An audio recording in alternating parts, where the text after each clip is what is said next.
Halo sobat semua, kembali lagi di channel Roke X. Kali ini kita akan membahas sebuah film gelut yang hits pada masanya. Sebelum liwat emak menjadi hasem karena terlalu banyak ceramah, langsung saja kita ke alur cerita filmnya.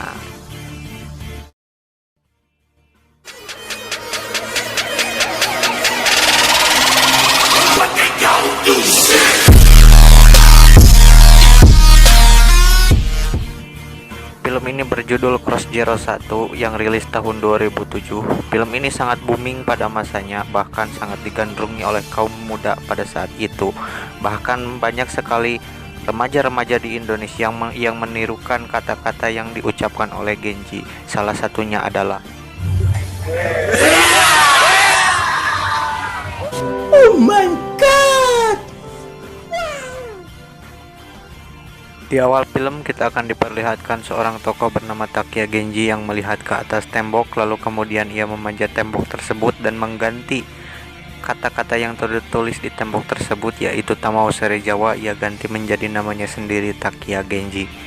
Ia berambisi untuk menjadi yang terkuat di sekolah sujuran tersebut. Kemudian scene beralih ketika pembukaan acara sekolah tahun ajaran baru. Terjadi keributan di sekolah tersebut. Maklum ya, namanya juga sekolah berandalan. Sementara di dalam terjadi keributan, di luar datang sekelompok anak buah Yakuza yang mencari keberadaannya Serizawa. Anak buah Yakuza ini langsung meneriak-neriakkan nama Serizawa, dan ini adalah satu anggotanya bernama Ken. Si Ken ini banyak loba gaya, tetapi sebenarnya dia itu tidak terlalu pandai dalam berantem. Kemudian muncullah Takia Genji yang ingin lewat, tapi dihalang-halangi oleh anggota Yakuza tersebut. Tanpa basa-basi dia langsung menghajarnya. Satu lawan banyak kan tidak masalah bagi Genji, toh ini hanya film. Lalu tiba-tiba ada seonggok motor yang terkusruk ke halaman sekolah. Ternyata itu adalah motor milik Seri Jawa. Seri Jawa pun terbengong melihat Genji menghajar Yakuza itu. Lalu tiba-tiba muncul mobil polisi yang mencari keberadaan Seri Jawa. Polisi itu mencari Seri Jawa karena kasus Seri Jawa yang memukuli sebagian anggota Yakuza, kemudian masuk rumah sakit. Saat akan masuk mobil polisi, Seri Jawa kemudian menengok ke arah Genji, begitupun sebaliknya. Ini adalah pertemuan pertama keduanya. Bisa saja muncul benih-benih cinta atau awal permusuhan di antara keduanya. Saat peting menjelang, Genji pun bermaksud untuk ngopi di sebuah bar. Lalu ia bertemu dengan seorang cewek bernama Ruka. Ruka ini adalah orang yang nantinya akan menjadi pacar Genji. Esok harinya ketika Seri Jawa dan teman-temannya sedang bermain sondah, tiba-tiba Seri Jawa mendapatkan angka yang sangat baik. Namun saat akan membuka angka tersebut, Genji malah menghancurkan mejanya. Hal itu membuat Seri Jawa sangat marah. Di tengah kemarahan Seri Jawa, si Genji malah menantang Seri Jawa untuk duel 1 lawan 1. Si Seri Jawa bermaksud untuk meladeni apa yang diinginkan Genji, namun teman-temannya melarangnya. Di tengah kekacauan yang sedang terjadi, dua cecunguk ini malah menambah runyam suasana dengan menantang Seri Jawa untuk berduel. Di sisi lain, Tokyo menasehati Genji, jika ingin berduel melawan Seri Jawa, ia harus menguasai kelas 1, kemudian mengalahkan seorang bernama Rindaman. Lalu Genji pun menyanggupi dan akan kembali lagi. Setelah masalah Genji selesai, kemudian beralih ke masalah Mikami Brother. Sesuai dengan arahan sutradara, Mikami Brother yang tadi menantang Seri Jawa dihajar habis-habisan oleh Seri Jawa dan dibikin menjadi ayam geprek.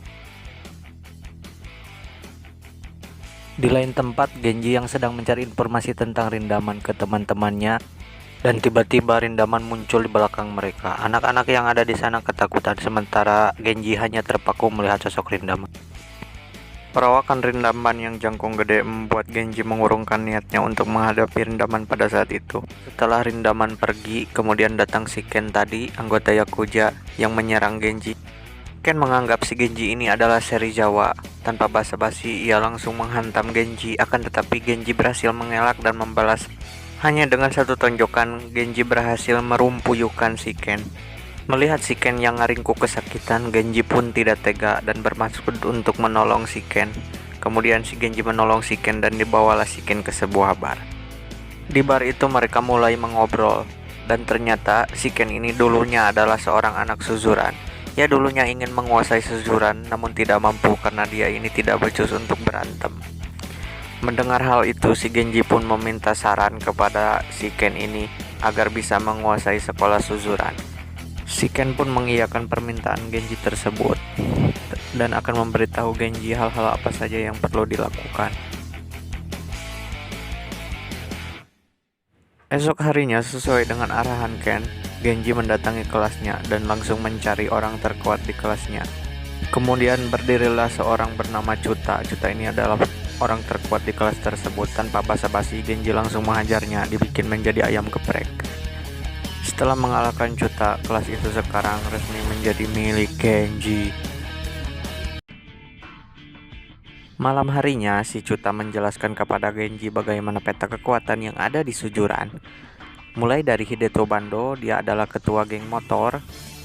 Dia adalah anak Suzuran, tapi Genji tidak perlu khawatir karena dia tidak berfokus kepada Suzuran dan lebih mementingkan geng motornya. Dan ini dia adalah bebengukannya. Kemudian ada trio Wek-Wek Ebizuka dari kelas 7, yaitu Honjo, Sugihara, dan Kirishima. Di atas semuanya ada Rindaman, tapi Genji tidak perlu khawatir karena Rindaman ini tidak suka berantem. Dan si Rindaman ini cenderung pasif.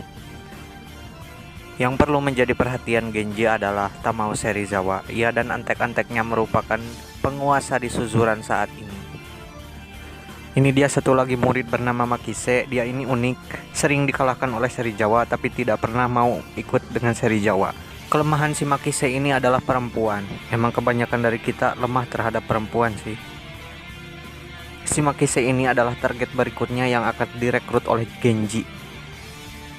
Karena pada dasarnya si Makise ini tidak akan nurut walaupun sudah dikalahkan, mereka pun berencana untuk mencarikan perempuan untuk si Makise. Tak ingin membuang waktu, si Ken pun segera mencari cewek di jalanan. Karena sudah seharian mencari tapi tidak ada hasil, Genji pun turun tangan dengan meminta Ruka untuk membawa temannya di kencan nanti malam. Setelah cewek didapatkan, Genji pun segera menemui Makise untuk mengundang Makise di acara kencan Lope-Lope Group. Semuanya berjalan sesuai rencana. Si Makise menerima undangan tersebut dan dia berniat untuk datang nanti malamnya. Singkat cerita, waktu kencan pun tiba. Si Makise pun datang dengan mengenakan pakaian semaksimal mungkin agar terlihat menarik di hadapan cewek-cewek. Kebolehan si Makise pun terlihat ketika ada cewek di depannya. Ia hendak berkenalan. Namun apa daya, otong si Makise ini tidak dapat dikontrol. Celana hasil ngutang di pasar loak pun tertumpahi cairan yang dikeluarkan otong si Makise ini. Melihat itu pun si Genji jadi garo-garo teatel. Sementara itu si Makise terus mendekati cewek-cewek yang ada di depannya. Karena bau awaknya yang sangat asem, cewek-cewek pun pada menjauh dari si Makise. Di tengah kekacauan yang sedang terjadi, si Ken dan si Chuta mencoba untuk menolong si Makise.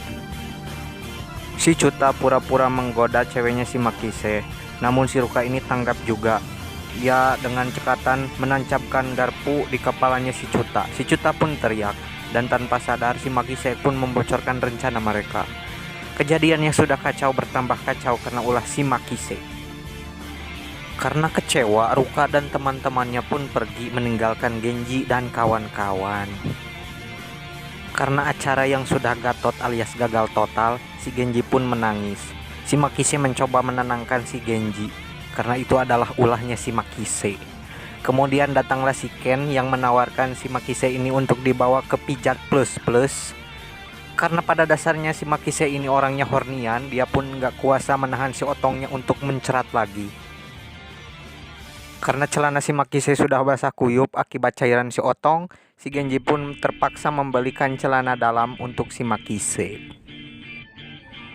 Karena kebaikan Genji yang tulus, akhirnya si Makise pun mau untuk mengikuti si Genji sebagai pemimpin barunya.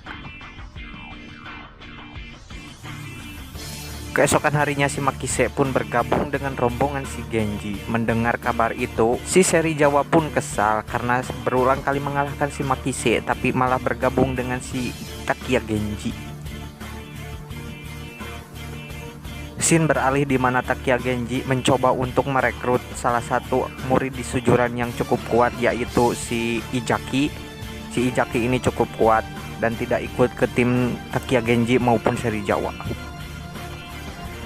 Si Ijaki ini cukup licik. Si Takia Genji yang datang sendirian malah dikeroyok oleh anak buahnya.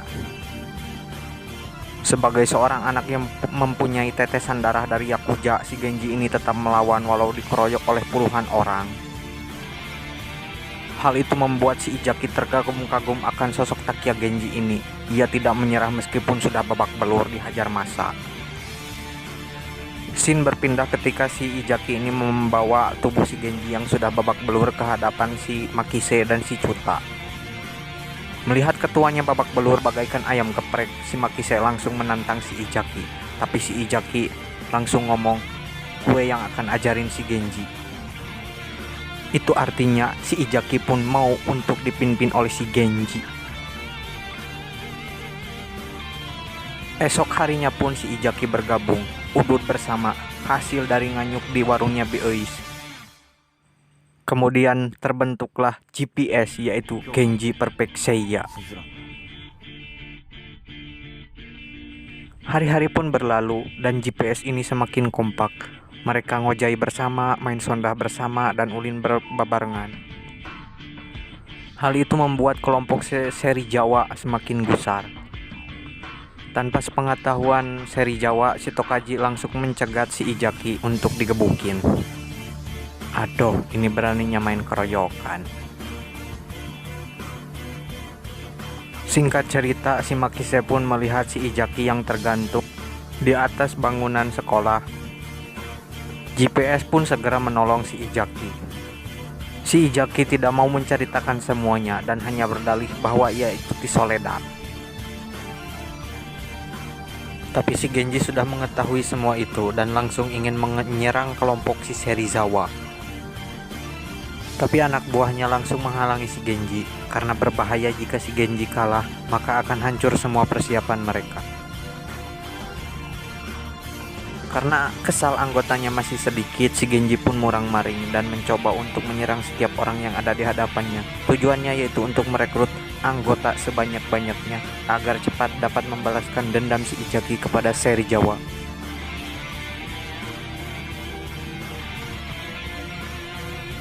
Di lain pihak, si Tokaji ini mencoba untuk berbuat licik lagi. Dia menyuruh Hideto Bando untuk menculik pacarnya si Genji, yaitu si Ruka. Dengan iming-iming, si Hideto Bando ini akan dibantu jika mengalami kesulitan. Di lain scene, si Ruka yang sedang jalan sendirian dikepung oleh beberapa orang yang ia tidak kenal. Rencana pun berhasil sesuai apa yang si Tokaji inginkan. Si Ruka pun mencoba untuk menelepon si Genji untuk meminta tolong bahwa ia sedang diculik. Mendengar itu, si Genji langsung tipararetot langsung menuju alamat yang diberikan oleh si Ruka. Genji dan kawan-kawan pun sudah sampai di tempat si Ruka diculik. Ternyata tempat itu adalah milik Hideto Bando dan gengnya. Tanpa basa-basi, Genji dan kawan-kawan pun langsung menghajar setiap orang yang ada di tempat tersebut. Perkelahian pun tidak dapat dihindarkan karena pada dasarnya Genji ini sedang ambek. Di tengah kekacauan muncullah Hideto Bando yang menenangkan semuanya. Bando berkata bahwa bukanlah ia pelakunya, melainkan orang yang sangat membenci kelompok mereka. Sebagai ganti rugi karena anak buahnya sudah dipukulin, si Hideto Bando meminta salah satu telinga dari si Makise. Sebagai pemimpin yang sangat gagah dan pemberani, si Takia Genji mau menggantikan telinga si Makise dengan kedua telinganya. Oh my god! Dengan cekatan, si Hideto Bando pun langsung menahan pisau yang akan dipakai ngeret ke celinya si Genji. Si Bando sangat menghargai kepemimpinan si Genji yang gagah dan pemberani. Si Bando pun memberikan alamat di mana si Ruka yang disekap oleh si Tokaji itu berada, dan si Bando segera menyuruh si Genji dan kawan-kawan untuk segera menyusulnya. Si Tokaji dan kawan-kawan yang sedang berkumpul didatangi oleh kelompoknya si Genji yang mencari keberadaan kabogo si Genji, yaitu si Ruka. Si seri Jawa yang tidak tahu menahu tentang hal tersebut langsung marah kepada si Tokaji karena melakukan hal yang sangat memalukan. Karena sudah terjadi beberapa konflik di antara kedua geng tersebut, Genji merasa bahwa inilah saatnya untuk memulai peperangan. Genji pun menantang seri Jawa untuk melakukan tawuran besok di sekolah. Sepulangnya Genji ke rumah, Genji mendapatkan surat dari si Ken yang dititipkan kepada ayahnya. Si Ken memberikan surat itu untuk menyemangati Genji yang akan bertempur besok. Sementara si Ken sendiri akan dibunuh oleh pimpinannya karena dia tidak menurut dan tidak ingin membunuh ayah dari si Genji yang merupakan saingan bisnis dari pimpinan gengnya. Si Ken pun ditembak dan terjatuh ke dalam sungai. Tapi dia belum menyadari bahwa dia belum mati karena jaket yang diberikan oleh bosnya itu ternyata anti peluru. Dia kemudian merangkak ke atas dan menyadari bahwa jaketnya itu yang menyelamatkan nyawanya. Singkat cerita, hari pertempuran antara seri Jawa dan Genji pun tiba. Keduanya telah bersiap di bawah guyuran hujan yang sangat deras, tidak menyurutkan nyali mereka berdua untuk melakukan tawuran. Sementara itu di rumah sakit si Tokyo akan menjalankan operasi untuk mengangkat kanker yang ada di dalam dirinya. Kembali ke sekolah, pertempuran pun dimulai.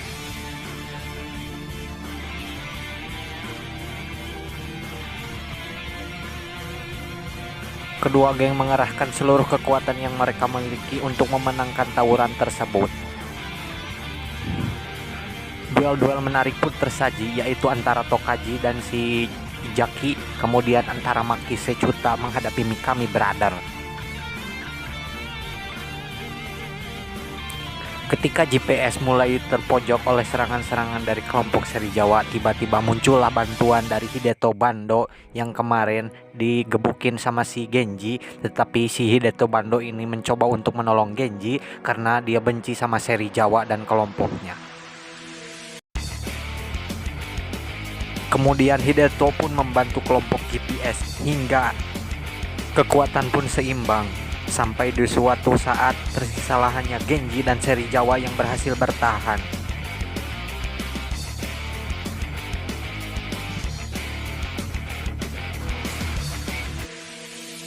Di momen ini kita akan melihat tatap-tatapan antara Genji dan seri Jawa. Mereka berdua bertatap-tatapan seakan ingin mencurahkan segala amak dan ambisi yang ada di kepala mereka berdua. Dimulai dari momen ini, pertempuran sebenarnya pun terjadi. Jual beli serangan pun terjadi antara Tamao Serizawa dan Takia Genji.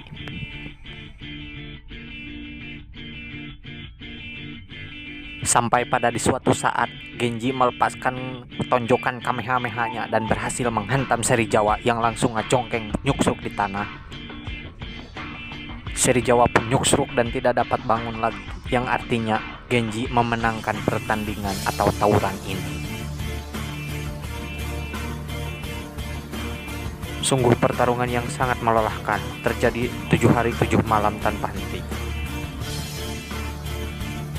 Dan semua itu terbayar dengan kemenangan yang diberikan oleh Takia Genji untuk GPS. Di scene penutup kita akan melihat Tokyo yang berdiri bersama seri Jawa melihat Genji yang akan menantang Rindaman. Kita tidak tahu siapa pemenang antara pergeludan ini karena keburu di-cut oleh sutradara dan film pun tamat. Oke, mungkin segitu dulu review film kali ini. Untuk kelanjutnya tunggu di video selanjutnya. Jangan lupa like dan subscribe ya untuk mendukung channel ini.